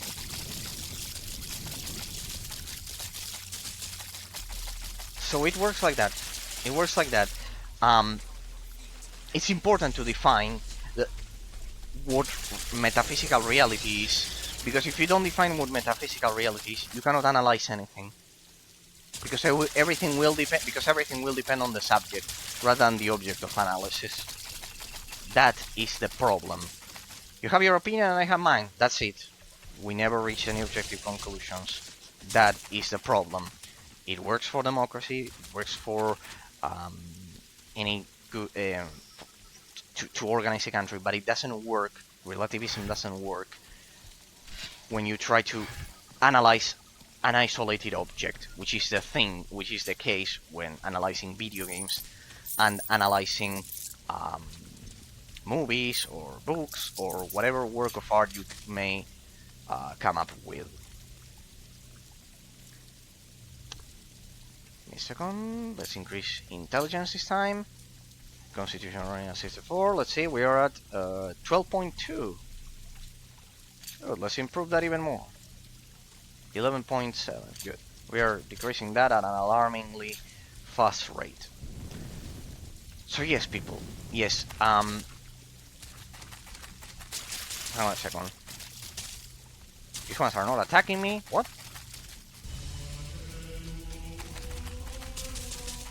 A section of the swamp in which you don't get attacked? Oh, this is weird. Ah, you have to drink the potion. This one? Nope. So yes, conclusion. Today I wanted to cover the endgame stat system of the game. And how it interacts with the rest of the gameplay elements of it. I spent 2 hours at the beginning of the stream doing that. But yeah, as a conclusion, the one that we always come back to. When you define metaphysical reality as the sum of mental perceptions, the only way that closed system works is by ignoring metaphysical reality. By ignoring it completely. As I've said, a gaming mouse It's a mouse This won't be easy for you. or we use a table. A table is a table, What move did you use that time when the... and a chair is a chair. Because there are specific combinations of particles and molecules that you don't find in other objects of metaphysical reality, not because we will agree to call them like that. See that the focus of the analysis is on the object rather than the subject. And in the case of game reviews, if the only ever conclusion you reach is... There we go, we had to reach that section. The only ever conclusion you reach is... Some people like some games, some other people like some other games. You never reach any objective conclusion. You never get to analyze the gameplay elements, the objective elements that the game has to offer. And it's unfair at the end of the day. Because without that, I would have never realized the incredible abstract complexity of the gameplay mechanics in Sacred 2. I have almost reached the spot. It's time to drink the potion. Cheers. Ah well, it's done automatically. 250 years ago. Ah, they're gonna tell the tale. We marched from the Empire of Sand. Ah, this has to be related to the desert that we have, that we have to explore to the south in the future. To battle 3 days. And they fought the Lizardmen and attack in the dead of night. Come on. Oh shit, don't tell me it's bugged.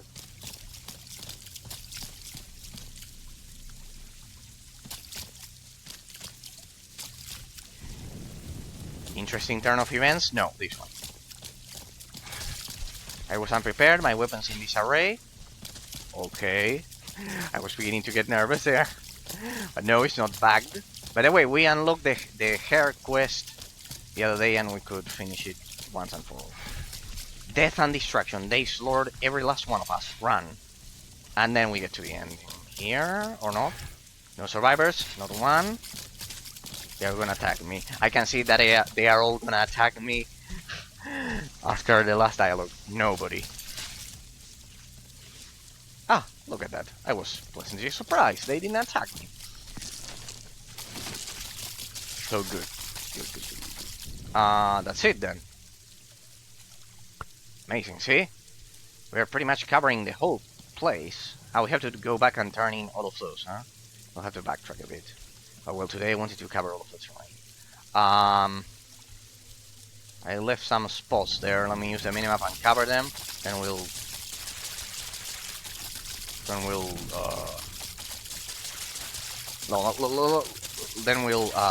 in the reward, shall we? I want to have a 100% exploration. So as I was mentioning, people, it's important. It's extremely important because how we define metaphysical reality will influence all of our actions. As I've said, the purpose of my explaining all of the consequences of relativism on society exceeds the purpose of my stream, so I focus on the consequences that it has had on game reviews and the analysis of gameplay mechanics as a whole. See the difference between saying some people like some types of games and other people like some other types of games when compared to what we did with the analysis of the abstract complexity of the gameplay mechanics on Thursday with Sacred 2. See how different it is, because all of the arguments were logical and they all describe metaphysical reality separated from our mental perception of it. That's the thing. It must have happened to you 1,000 times, as I've said, in real life. It must have happened to you 1,000 times that, as I've said, you're having a debate or a discussion. It doesn't need to get into an argument or anything violent at all.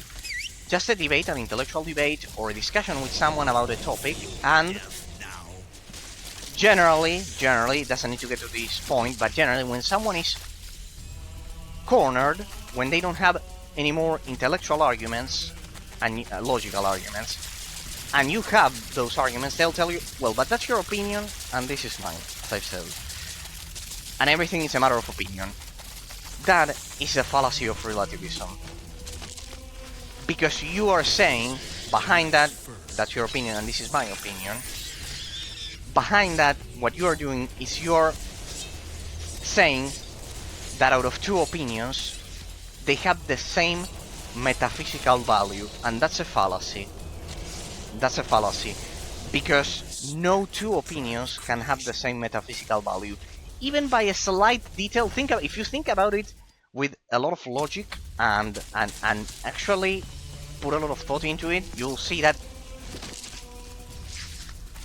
never two mental perceptions, dogs as opinions, never two mental perceptions can have the same metaphysical value. Why? Because even by a small margin, by a slight detail, as I've said, by the most subtle detail, even by the most subtle detail and the slightest percentage, out of two of them, there will be one that's closer at describing metaphysical reality. It'll be closer to metaphysical reality. It'll do a better description of it.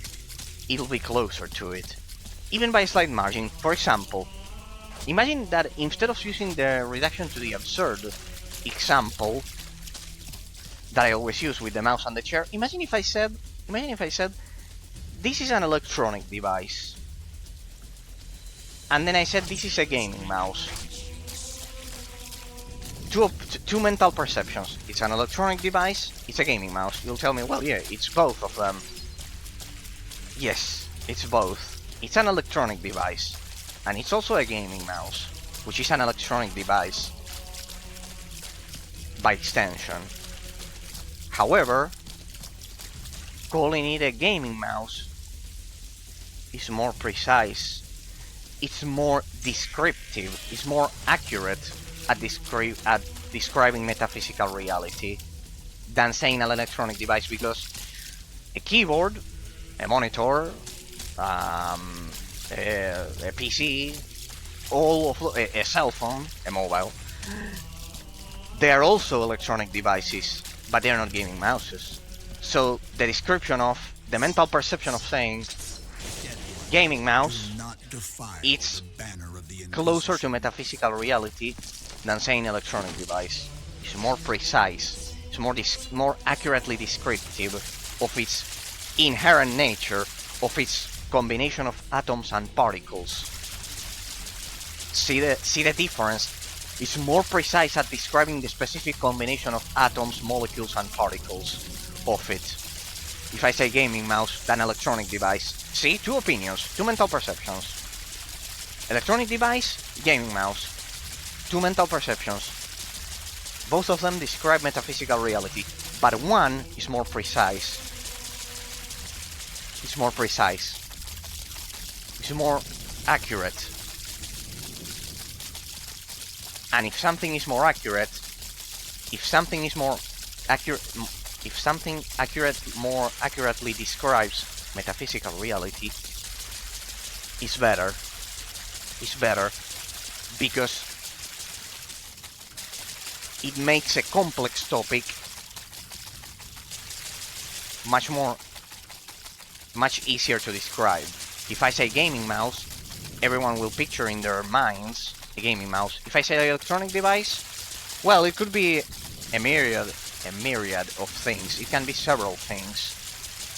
And like that, it happens with game reviews and analysis and everything that I always mention.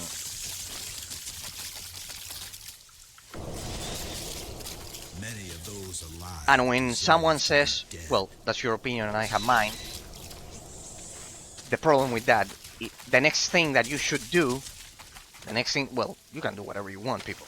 I'm now one to tell you what to do. But if you want to kind of like unveil the fallacy of relativism, at least, you should ask the person why. Why is it, just like I said, why is this an electronic device and not a chair? Why is this a gaming mouse and not an electronic device? And that's when the person will most probably tell you, or either won't understand what you are referring to, because relativism is so ingrained in people's minds, so ingrained that it's an unconscious process at this point. Like driving, like when you are driving in a lot of cases, sadly, that they will tell you that either I don't know, or because we all agreed to call it like that. And well, in the case of the gaming mouse, I told ya, this is the difficult part, being able to explain why a specific combination of atoms, molecules, and particles has an inherent nature when compared to other. When I told ya that the gaming mouse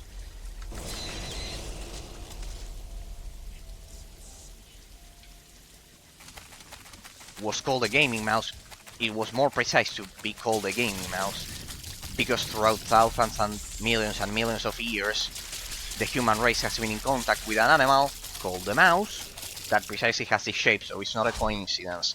It's not subjective why we call this a mouse. It's not a coincidence. We call this a mouse because throughout millions of years, we've been in contact with an animal with this very same shape. See how I could find an objective. This is the difficult part. I used a simple matter in this case to cite as an example, but it's the same case. I could explain that it's more precise and accurate to call this a gaming mouse because we've been in contact for millions of years with an animal that has the very same shape than calling it an electronic device. That's the reason why it's more precise to call this a gaming mouse than an electronic device. So yes, when I say that the abstract complexity of the gameplay mechanics in Sacred 2 is higher than in a lot of modern games on average, this is objective, this is not subjective. This is the part in which someone will tell me, that's your opinion. No, it's not my opinion, because I gave you, at this point after 30 days, more than dozens of regions, more than hundreds, I would say at this point, why Sacred 2 has a higher quality in the abstract complexity of its gameplay mechanics. Objectively, people. It's not subjective. It's not because my mental perception of it is that it's more complex. As I've said, it has more elemental damage types. You have to actively defend yourself with the relics, increasing your elemental damage resistance. You have to worry about a lot of stats like accuracy and defense and all of the things that we've analyzed today, and how they interact with each other to such a degree of complexity that make the game's overall gameplay loop much more complex. See, that is not subjective. It doesn't have to do with my mental perception of the mechanics in Sacred 2. I could explain to you objectively why the abstract complexity is higher in Sacred 2 than in a lot of modern games, because of the elemental system, because of everything that we mentioned. So it's the same case. Do you have the rose? Very good, my meditations are almost complete. I will share my divinations with you presently. Another check in the book of quests. I, the Oracle, am ready to speak. The ancient traditions must be respected. The evening meal will continue to be Toad Quirk. Go now and deliver my message. For the gods. Alright. The die is cast, or as we would say in ancient Rome, alea jacta et. Yeah, that's the original Latin for that phrase. We have a lot of amazing Roman phrases. My favorite is Rome does not pay traitors.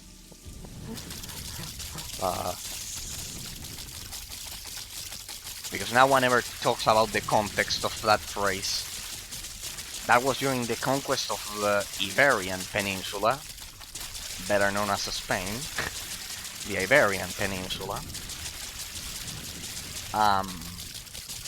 By the way, the other day I made the mistake of saying lives instead of lives. My bad for that. It was some streams ago. I shouldn't make those mistakes at all. But well, sometimes I talk so fast, and I have to worry about the metaphysical analysis of the game that I lose track of some of the pronunciation. Oh, sorry, shouldn't happen. But well, sometimes in 3 hours happens once or twice. I don't know. Oh well. The context of that phrase, Rome does not pay traitors, was because some mercenaries, Rome paid some mercenaries to conquer the Iberian Peninsula. And then those mercenaries, after conquering the peninsula, in Rome's name and subjecting the population and everything, they expected a reward. And that's when Rome said, Rome does not pay traitors, because their line of reasoning was that if they could betray their own people, they were going to betray Rome eventually, because they were kind of like, they were mercenaries that would obey whoever paid them the most. So Rome does not pay traitors. So it was an effective way of testing the loyalty of those mercenaries, which were pretty much the most common way of hiring troops in ancient times. So yeah, pretty much. And like that only had me those. But well, hope my metaphysical analysis of the gameplay mechanics was useful to you guys. As I've said, bottom line, the conclusion that we always reach when analyzing all of this. Today, my main conclusion is that Sacred 2 has a much more balanced stat system than in a lot of modern games, because of what I mentioned at the beginning, because of justifies all means. You cannot simply min-max your base attack damage. You cannot simply min-max your base attack damage and call it a day. The game naturally, organically encourages the player to spend points on hit points and evasion and accuracy in a way that prevents min-maxing naturally, and that's highly positive.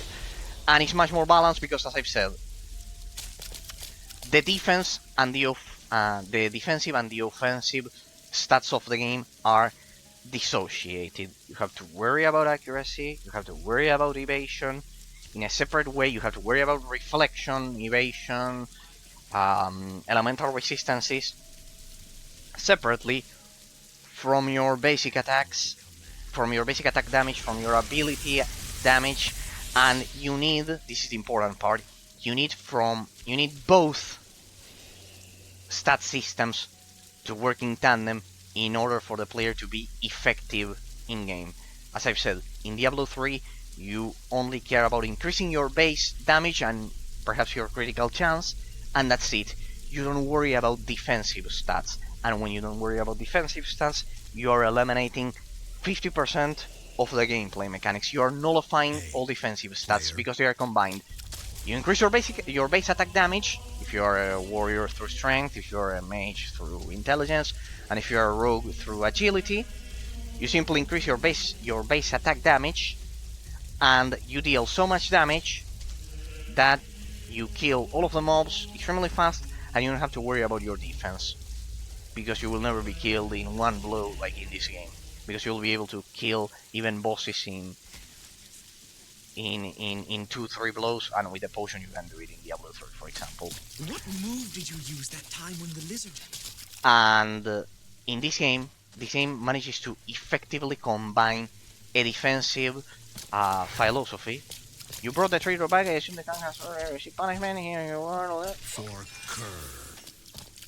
This game successfully manages to combine dissociated defensive stats with offensive stats.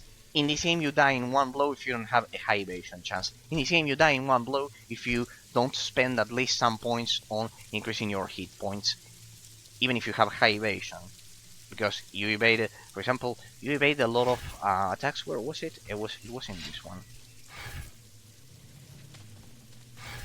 See, for example, player's chance to hit 106%. 106%. That's my accuracy. Opponent's chance to hit 25%, or well, 23. The doppelganger just killed another one. See that the evasion is precisely preventing most of the damage. But when I go up against a world boss, like the double Balrog demon that we went up against 2 streams ago, or the boss rush during Frozen Island, the Northland Expedition, the Ice Hydra could kill me in one blow.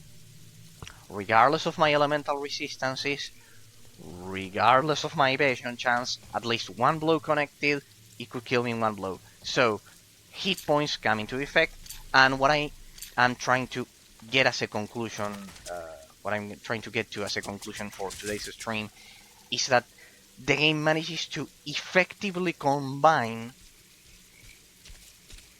defensive and offensive stats and ensure that they all remain relevant. They all remain relevant instead of min-maxing. In Diablo, in a lot of modern... I always use Diablo and World of Warcraft because they are the most popular and everyone plays them. In a lot of modern games, you just increase your base attack damage. It's not dissociated from the abilities, from the spells. Basically, strength increases your basic attack damage and your ability attack damage both at the same time. Quest completed. There we go. The mole. We had one more that we need to take. Yeah, the escort mission that I said that I would leave for the end. Perfect. Let's take the escort mission. Accompany me on my rounds. Water near the energy lines on regular basis. Alright, let's do it at once because I don't want this guy to get killed. Let me save before getting out of town because I've learned that escort missions are, speaking about the influence of the level design on gameplay mechanics. This one. Is it this one? That you can get killed easily. Water samples. Water samples. Water samples. There we go. This one. Straight up. Let me ensure he doesn't get killed. And yes, pretty much. The conclusion of today is that Sacred 2 has one of the most, if not the most balanced stat system I've seen ever. Counting MMORPGs and isometric action RPGs, pretty much everything. Classic RPG games. It has an extremely balanced stat system because you don't just have to increase your base damage like you do in isometric action RPG games and nullify the defensive portion of the gameplay mechanics. You have to worry about your evasion, you have to worry about your hit points, you have to worry about your accuracy, and as a consequence, the gameplay mechanics are... the abstract complexity of the gameplay mechanics is much higher. It's much higher. And the stat system of the game is extremely balanced. It's extremely balanced because you cannot stop worrying about your defenses like you do in Diablo, for example, and just increase your overall damage, your strength or intelligence, and ignore the rest of the stats. It's extremely balanced. Something that I haven't seen in a lot of RPG games, because it's something that is adding all of those extra stats. It's something difficult to achieve without destroying the balance of the game. There we go. Looks like we are done, and that's pretty much it. That's the quest. See?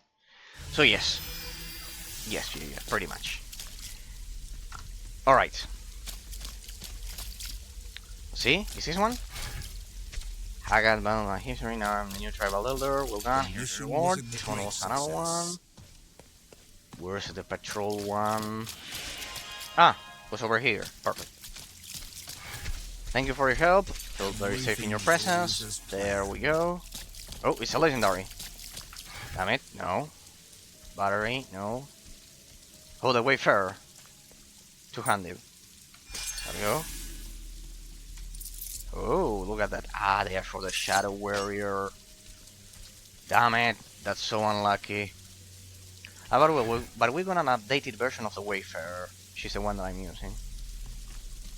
19.2. Pretty good. Okay.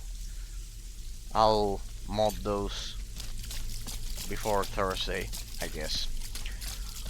Alright, guys. Alright. It's been my pleasure sharing this. Let me sell the stuff.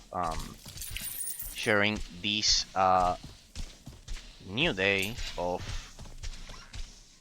this Tuesday afternoon of Sacred 2 with all of you. Once again, deep thanks from the bottom of my heart, as I always say, to all followers of the Twitch channel, especially. Also, thanks to all subscribers of the YouTube channel, and thanks to anyone who might have taken the time to watch this as a YouTube VOD or a Twitch VOD in the future. As you can see, today we covered pretty much everything. I need to turn in that one.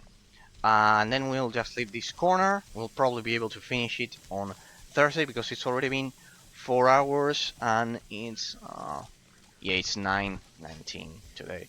It's 9 p.m. So good. It's been 4 hours and the game didn't crash. The problem now is that I don't know. I've implemented so many bug fixes. I've implemented so many fixes that now, hilariously, I don't know which is the one that actually made the game to stop crashing. God damn it. See, that's the irony. I think it's a combination of the mod and the fact that I alt-tab and that flashes the memory pipeline of the game or something like that. But well, it's a combination of things. But well, looks like we finally managed to fix it once and for all because it hasn't crashed in kind of like 10 streams. Alright, so hope all of my metaphysical appreciations were, all of my mental perceptions precisely, of Sacred 2 were useful to all of you. That's basically the idea. Hope you enjoy my analysis, ladies and gentlemen. Guys, it's been my pleasure sharing this Tuesday with all of you. As I always say, happy. There we go. Let me turn this off. There we go. Everything seems to be working perfectly. Good. There we go. Uh, there we go. Good. As I always say, happy summer if you're in the northern hemisphere, which is 99% of you guys. So, 100% of you, 99% of you. So happy summer. Enjoy your summer, and I hope my analysis, my metaphysical analysis, was useful to all of you. As I always say, bottom line conclusion. The game has a pretty balanced stat system, an extremely balanced stat system that's quite difficult to achieve and should be praised because I haven't seen it a lot in a lot of modern RPG games. And as I've said, the only way to reach all of these objective conclusions that we go to at the beginning of the stream in the first 3 hours, it's because in the first 2 hours, it's because, as I've said, no two mental perceptions are equally valuable. That's a fallacy. That works to create a democracy, which is the most efficient system and perfect. But it doesn't work at analyzing a metaphysical object, analyzing metaphysical reality, because it changes the focus of the analysis from the object to the subject, as I've said. And as I mentioned, uh, always out of two mental perceptions, there will always be one that's closer to metaphysical reality. As I've said, the mouse is a mouse and not a chair because it has a specific combination of molecules, atoms, and particles that is different when compared to a chair. And the same with electronic device. Mouse is more precise. And like that with everything.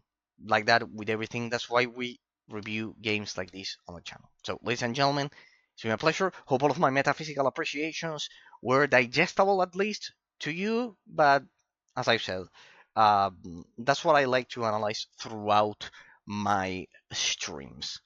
because otherwise we never reach any objective conclusions. We just get to the point where some people like some types of games and some other people like some other types of games. And while we can do a genre classification, that for example I don't like turn-based games, but when I play, for example, when I play Pokemon or when I play Divinity Original Sin, I can recognize that they are that they have objectively correct abstract gameplay mechanics. That in that the character development is properly done. In Divinity Original Sin, in Pokemon, it is perfect. The variety of Pokemon, for example, is insane. You have to worry about the IVs, the EVs, the the breeding of them, and a lot of millions of factors. So the gameplay loop is absolutely perfect, and that's why it's so successful. Why it is objectively so successful, not because someone likes a genre or not, or likes a group of games or not. That's the thing. The focus of the analysis is on the object.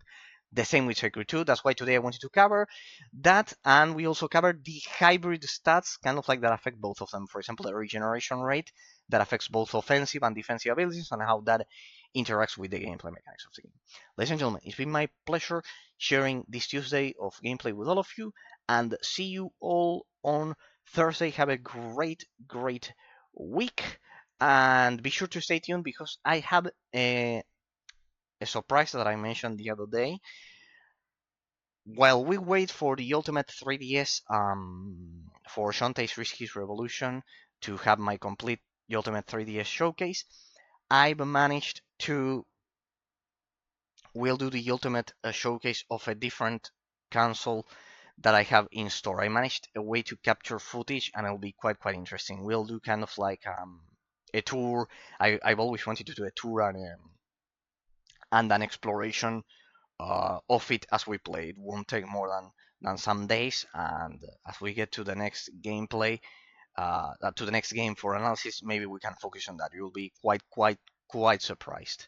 Ladies and gentlemen, it's been a pleasure sharing this Tuesday of metaphysical analysis with all of you. As I always say, remember um, everything that I said. If it's useful to you, I hope it is. That's the idea. Ladies and gentlemen, it's been a pleasure. See you all on Thursday.